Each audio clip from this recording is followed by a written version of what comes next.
Voici ce qu'est l'article 63 de notre Constitution. Tout Congolais a le droit et le devoir sacré de défendre le pays et son intégrité en cas de menace extérieure. Je ne suis pas d'accord avec le changement de la Constitution. Il n'y a aucun article de la Constitution qui prévoit le changement. Changer la Constitution, c'est un coup d'État. Ce n'est pas changement. Mais révision, ce n'est pas une révision intempestive, c'est une révision menée correcte. Il est au pouvoir parce qu'il a signé un accord avec Kagame.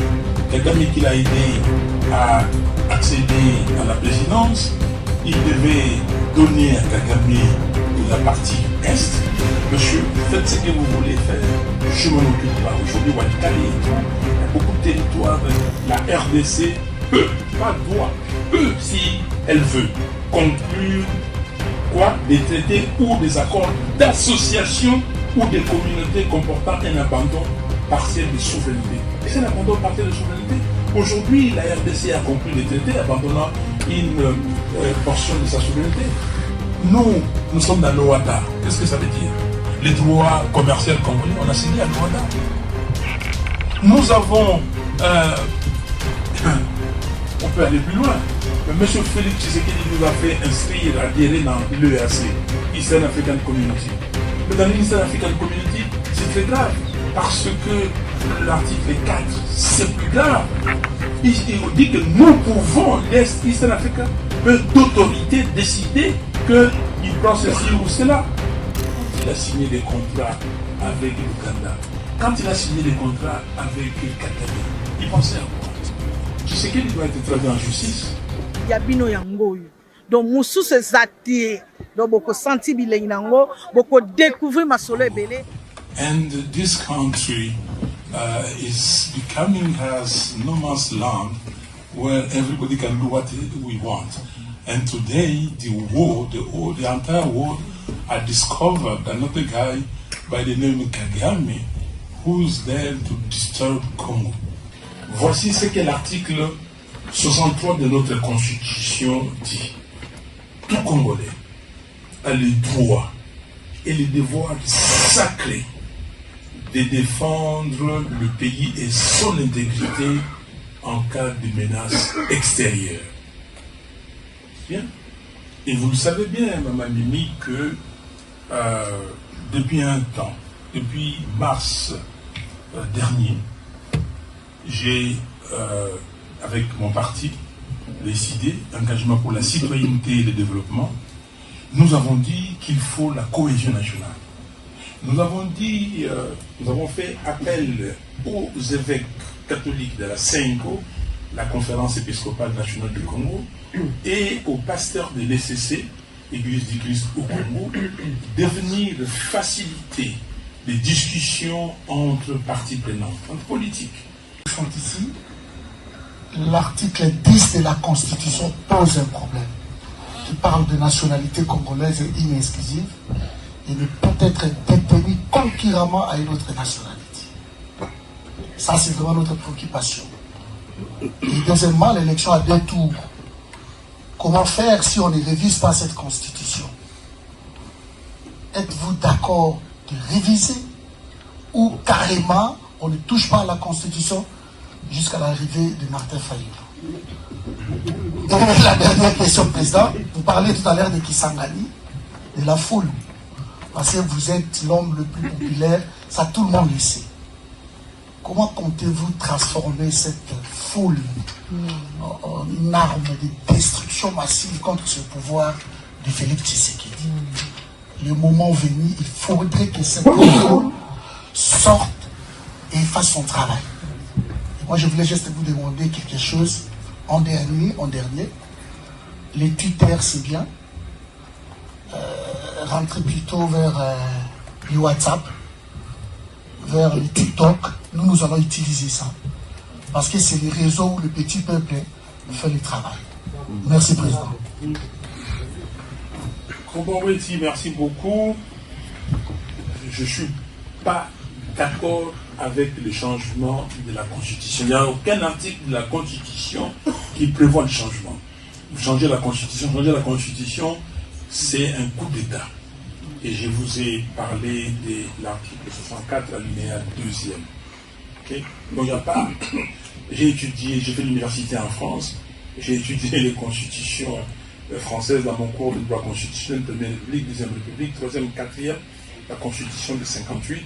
François Mitterrand disait que c'était, le président était un monarque, il y avait une monarchie constitutionnelle, mais c'est lui qui a le plus bénéficié de cela, 14 ans, et jusqu'aujourd'hui on continue cette constitution. La constitution des États-Unis 1787, il y a eu combien de propositions d'amendements? Je parle d'amendements, c'est-à-dire de révisions, mais jusqu'aujourd'hui il n'y a eu que 27 amendements. Oui, la révision constitutionnelle, on peut l'avoir, mais la révision constitutionnelle, vous ne faites ça pas pour vous. Vous ne faites ça pas pour que vous en bénéficiez. La révision, d'abord, vous devez lancer l'idée, propager. Le Congo, c'est 2 345 000 km², aujourd'hui près de 120 millions d'habitants. Il faut créer ce qu'on appelle en anglais les focus group. Discuter avec les gens, dire pourquoi. Vous pouvez lancer l'idée de la révision aujourd'hui, mais la révision peut intervenir dans 10 ans. Vous pouvez le faire. Vous pouvez lancer l'idée de la révision aujourd'hui, ça peut intervenir dans 5 ans. Mais nous-mêmes, nous avons dit, et si Cordon Weti, je crois que vous avez ça, ok? Vous lisez à la page 87, réforme constitutionnelle. Nous proposons le réexamen de la révision constitutionnelle de janvier 2011, en ce compris le rétablissement par le Parlement du deuxième tour de l'élection présidentielle, ancien article 71. Moi, je n'ai jamais considéré la révision du 11 janvier 2011, qui était intempestive. Je vous ai cité le point 4 de l'exposé des motifs. Si les parties prenantes, parce que je réponds sur la question du deuxième tour de l'élection présidentielle, si les parties prenantes se mettent ensemble, en tant que force vive de la nation, et ils disent que nous mettons d'accord que la révision du 11 janvier 2011 était intempestive et que nous mettons ça de côté, on recouvre et on retrouve la constitution originelle du 18 février 2006. Il n'y a pas de problème. Vous n'avez pas de révision constitutionnelle à faire là-dessus. S'agissant des questions de nationalité, nous sommes d'accord. Nous sommes d'accord. Mais il faut mener ça bien. C'est une question très simple. Et nous-mêmes, ça, c'est fait en 2022. Et nous le disons. Alors, quand les gens disent, ah, tel, c'est Sanga, parler de révision constitutionnelle et tout ça, oui. Mais est-ce que c'est tabou de parler de révision constitutionnelle? La révision n'est pas changement. Mais révision, ce n'est pas une révision intempestive. C'est une révision menée correctement. Et nous avons dit, et je vous dis parce que c'est écrit, nous disons ceci. Nous proposons le référendum sur la détention concurrente de la nationalité congolaise avec une autre, à l'exception des seuls des 9 pays voisins de la RDC. Donc, nous le proposons. Pourquoi? Ça, c'est un travail fait. On a tourné tout le pays. Nous avons posé la question aux gens. Nous sommes venus en Europe. Nous avons posé la question. Nous avons des gens ici, des jeunes, des enfants, qui ont des nationalités d'ici, qui sont qualifiés. Ils veulent rentrer chez eux. Ils ont peur. Là-bas, essayer cette expérience. Il faut leur donner. Mais maintenant, si nous disons combien la double nationalité, quel est le problème? Les gens nous ont dit, ah non, si vous mettez la double nationalité, tous les Rwandais vont être Rwandais et Congolais. Et comme chez eux là-bas, on ne nie pas, on ne renie pas à quelqu'un sa nationalité congolaise, c'est nous qui sommes perdants. Qu'est-ce que vous voulez? Et les gens ont dit que non, on peut faire cela, sauf le Rwanda. On a dit que non, si c'est sauf le Rwanda, on va dire que non, vous discriminez les Rwandais. Alors, nous sommes d'accord pour les 9 pays limitrophes. L'objectif, c'est demeurer au pouvoir pour protéger ce qu'il a. Alors, comment il est fait? demeurer au pouvoir parce qu'il a signé un accord avec Kagame. Kagame qui l'a aidé à accéder à la présidence. Il devait donner à Kagame la partie Est. Monsieur, faites ce que vous voulez faire, je ne m'en occupe pas. Aujourd'hui, Walikale est trouble. Il y a beaucoup de territoires du Congo qui sont entre les mains de monsieur Kagame. Et moi, je vais exercer ma dictature sur la partie Ouest. Et encore que le Sud, si les Katanga demain décidaient de faire sécession, voilà, ça, je ne vais pas m'en occuper, mais je vais demeurer au Sud et je suis président d'un petit pays et ça me suffit. C'est ça l'idée de Tshisekedi. Il a vendu parce que lui, il dit que la Constitution, l'article 217, on reviendra peut-être sur ça, cet article dit que, voilà, vendre la souveraineté du Congo aux pays limitrophes, aux pays voisins. Je ne sais pas si c'est bien le français ou pas, mais l'article n'est pas, c'est comme ça, c'est pas ça l'idée de l'article. Donc, Tshisekedi veut demeurer au pouvoir. Je vais vous lire l'exposé des motifs. La RDC peut, pas doit, peut, si elle veut, conclure quoi? Des traités ou des accords d'association ou des communautés comportant un abandon partiel de souveraineté. Et c'est l'abandon partiel de souveraineté. Aujourd'hui, la RDC a conclu des traités abandonnant une portion de sa souveraineté. Nous sommes dans l'OADA. Qu'est-ce que ça veut dire? Les droits commerciaux congolais, on a cédé à l'OADA. Nous avons...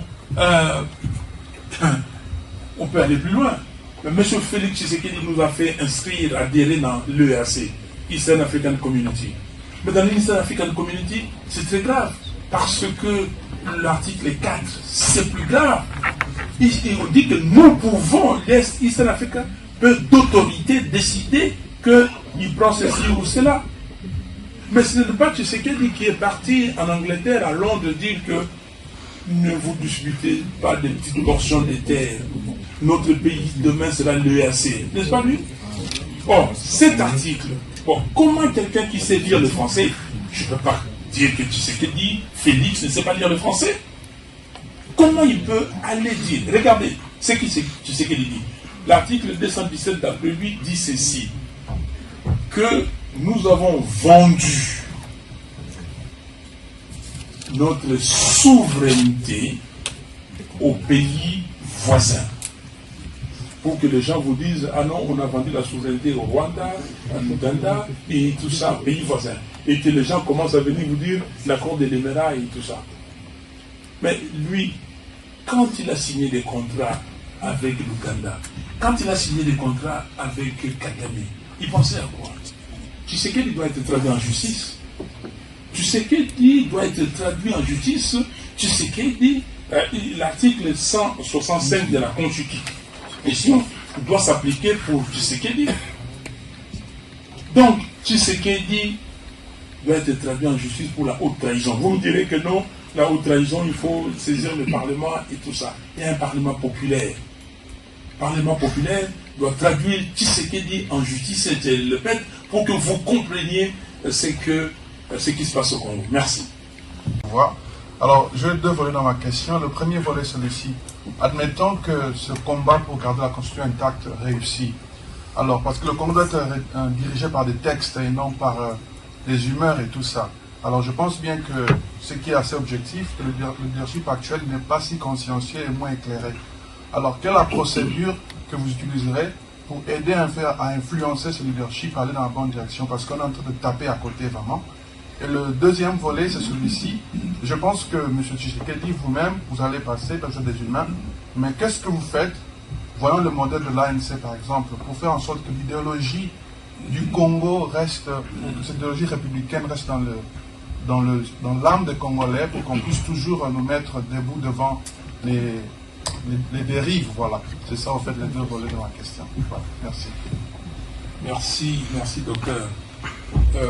Admettons qu'il y ait le combat de Tshisekedi réussi.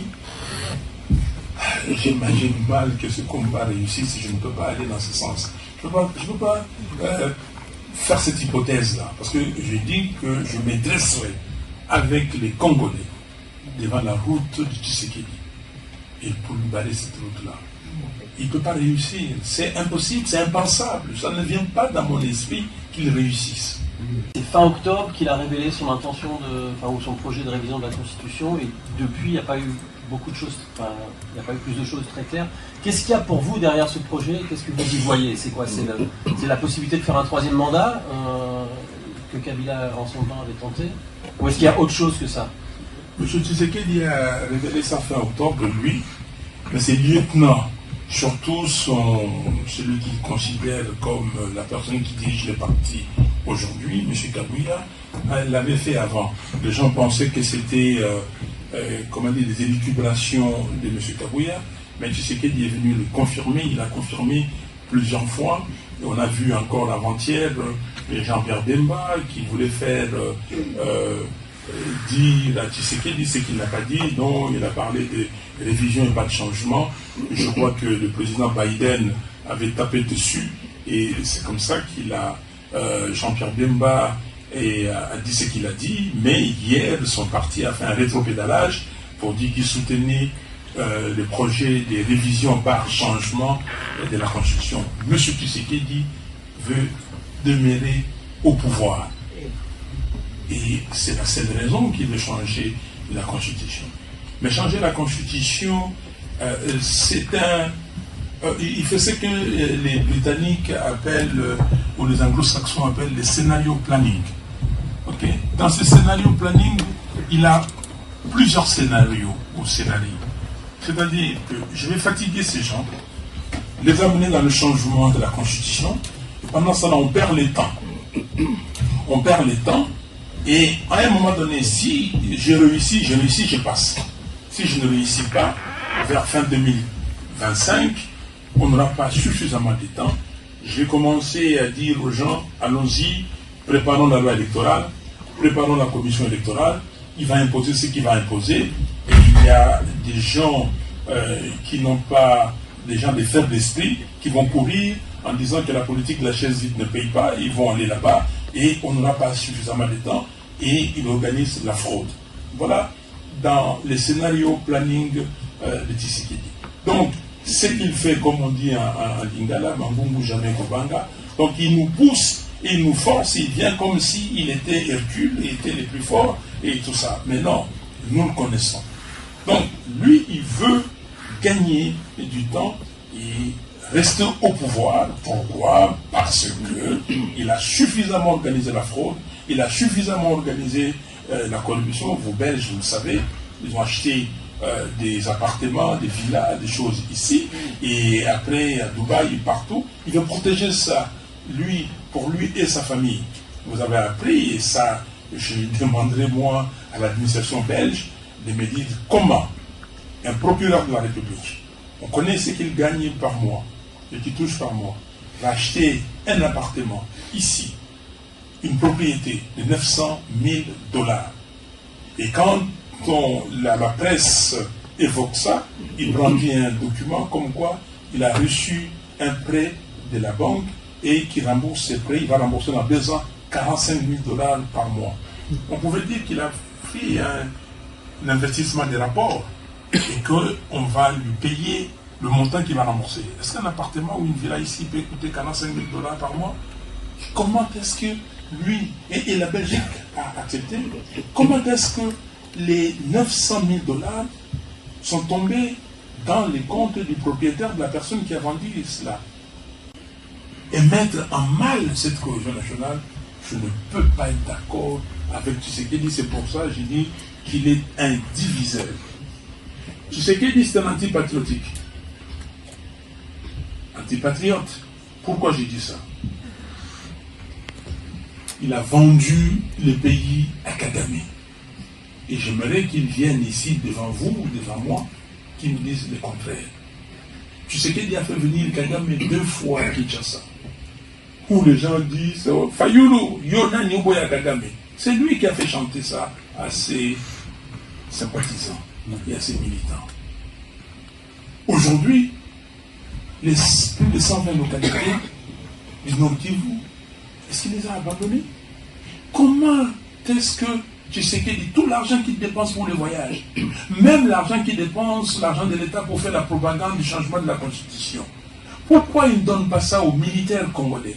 Pourquoi il n'achète pas des armes? Pourquoi, s'il pense que les militaires congolais aujourd'hui ne sont pas suffisamment rodés, ce que je ne crois pas, pourquoi il n'emploie pas une armée d'un pays frère, ami, pour combattre contre l'armée rwandaise, contre le M23? C'est pour ça que je dis qu'il est un antipatriote. Pourquoi il laisse à Bunagana les enfants aujourd'hui apprendre le Kinyarwanda? Pourquoi? Pourquoi il a abandonné toutes ces contrées qui sont prises par le Rwanda? Donc, qui a vendu la souveraineté du pays? Plus que la souveraineté, qui a vendu les territoires? Parce que vous allez encore revenir sur l'article 5, sur la souveraineté. Qui a vendu les territoires congolais? Donc, je dis qu'il est un anti-patriote. Et je termine en disant qu'il est un incompétent et un assoiffé d'argent. Ok? Donc, pour lui, il prend la revanche sur la vie. Il doit tout posséder. Tout posséder. Et voilà ce qu'il dit. Et nous disons que non, chers frères et sœurs, messieurs, mesdames, et les journalistes, et nous devons arrêter ce qu'il dit dans cette entreprise. Il ne passera pas, il ne faut pas que ça vienne à l'esprit de quelqu'un que Tshisekedi peut battre le peuple congolais demain. Je vous remercie. Donc, mosusu ezati donc boko senti bilengi nango boko découvrir masolo ebele boko mona makambo ebele donc esepelisa bino elongola bino mwa basusi banini donc siti na bino yango oyo.